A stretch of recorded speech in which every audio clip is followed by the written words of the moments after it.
स्वागत है दोस्तों। आज के मुख्य समाचार में आज देश और दुनिया से कई अहम और बड़ी खबर आ रही है। बात करेंगे हर खबर पर विस्तार से। भाजपा के 3 सांसद हमारे संपर्क में, टीएमसी का बड़ा दावा, सियासी हलचल बढ़ी। एक और बड़ी अपडेट, तीसरी बार सत्ता माने के बाद तोड़ेंगे भाजपा सरकार, अखिलेश यादव ने दिए संकेत। इसी के साथ अगली बड़ी खबर में आपको बताएंगे। नीतीश कुमार चंद्रबाबू नायडू के लिए पीएम पद त्यागने को तैयार है। विपक्षी गठबंधन इंडिया ब्लॉक के नेता का बड़ा बयान। एक और बड़ी अपडेट, राहुल गांधी ने समझाई स्टॉक मार्केट की क्रोनोलॉजी, कहा यह देश का सबसे बड़ा घोटाला, जेपीसी जांच की मांग। तो चलिए देख लेते आज की पहली बड़ी खबर। भाजपा के 3 सांसद हमारे संपर्क में, टीएमसी का बड़ा दावा, सियासी हलचल बढ़ी। दरअसल दोस्तों, तृणमूल कांग्रेस ने दावा किया है कि पश्चिम बंगाल में भाजपा के 3 सांसद पार्टी के संपर्क में है। ये घटनाक्रम ममता बनर्जी के नेतृत्व वाली सत्तारूढ़ पार्टी द्वारा एग्जिट पोल के अनुमानों के दाता बताते हुए बंगाल के किले पर अपना कब्जा बनाए रखने के 2 दिन बाद हुआ है। बता दें, हालांकि सूत्रों ने कहा है कि भाजपा ने तृणमूल के दावों को खारिज कर दिया है और उन्हें फर्जी करार दिया है। बता दें कि बंगाल, जिसने लोकसभा चुनाव के सभी 7 चरणों में मतदान किया था, भाजपा की ओर झुकाव की उम्मीद थी। पूर्व राज्य में अपनी अधिकांश रैलियों में नरेंद्र मोदी और केंद्रीय गृह मंत्री अमित शाह ने वास्तव में भविष्यवाणी की थी कि भगवा पक्ष के राज्य में 35 लोकसभा सीटें मिलेंगी।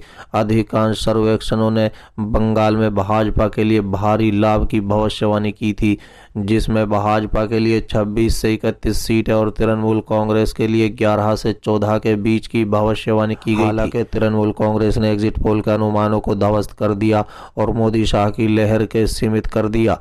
ममता बनर्जी की पार्टी ने 29 सीटें जीती, जो 2019 के अपने आंकड़ों से बेहतर है, जब तृणमूल कांग्रेस ने 22 निर्वाचन क्षेत्रों में जीत हासिल की थी।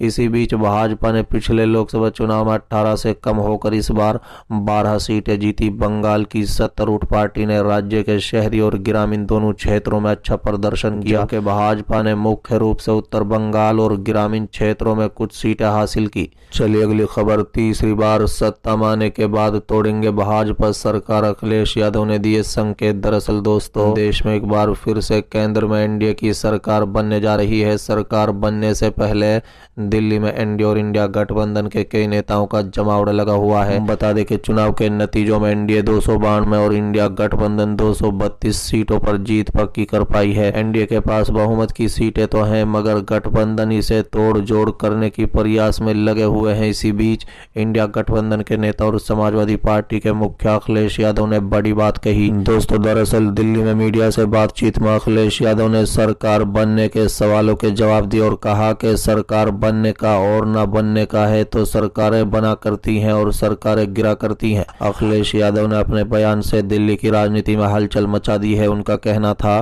कि लोगों की खुशी के लिए कदम उठाए जा रहे हैं, खुश करने के लिए फैसले हो रहे हैं। सब गिनती का सवाल होता है। सरकारें जब खुश करके बनाई जाती है तो इस हालत में कोई और खुश कर देते हैं, लोग उधर चले जाते हैं। आगे कहते हैं कि मुझे खुशी है कि जनता ने जो फैसला लिया है उससे संविधान, आरक्षण और लोकतंत्र को फायदा मिलने वाला है। अखिलेश के बयान से साफ हो गया है कि इंडिया गठबंधन एनडीए सरकार के गठन का इंतजार कर रहा है। नरेंद्र मोदी की सरकार अस्थिर हो सकती है। अखिलेश यादव का कहना है कि उत्तर प्रदेश की जनता ने मुद्दों पर वोट दिया और जनता के मुद्दों पर चुनाव हुआ। जनता ने अपने मुद्दों पर मतदान किया। बीजेपी की बड़ी हार यूपी में हुई है। वहीं अयोध्या में बीजेपी की हार पर उनका कहना था कि आप किसी पुण्य काम के लिए गरीबों को उजाड़ रहे हैं, उसी के खिलाफ अयोध्या के लोगों ने बीजेपी के खिलाफ वोट दिया है। अखिलेश कहते हैं कि सपा प्रत्याशी अवधेश प्रसाद की जीत के लिए मैं अयोध्या की जनता का धन्यवाद करता हूं। अयोध्या की जनता की तकलीफ आपने देखी होगी। उन्होंने जमीन का उचित मुआवजा नहीं मिला, उनके साथ अन्याय किया गया, उनकी जमीन बाजार मूल्य के बराबर नहीं ली गई। आपने उन पर झूठे मुकदमे चलाए, उनकी जमीन जबरन छीन ली। कितने व्यापारियों को नुकसान झेलना पड़ा।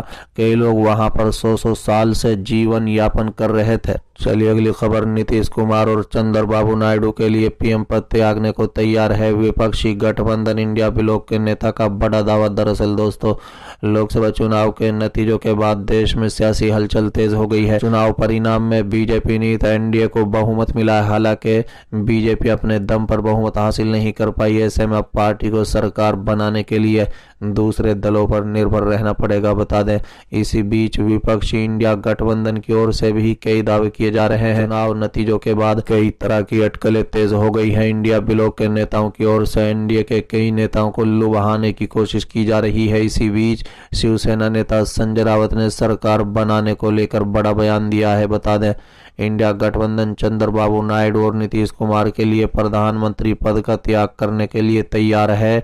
इस पर शिवसेना नेता संजय राउत ने कहा है कि अभी तक ऐसी कोई चर्चा नहीं हुई है।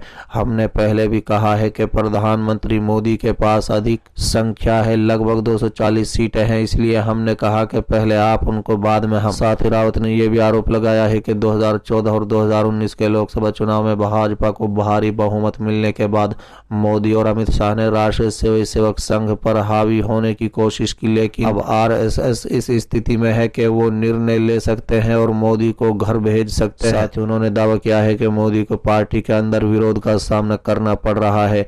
मेरी जानकारी के अनुसार संघ का शीर्ष नेतृत्व विकल्प तलाशने में लगा हुआ है।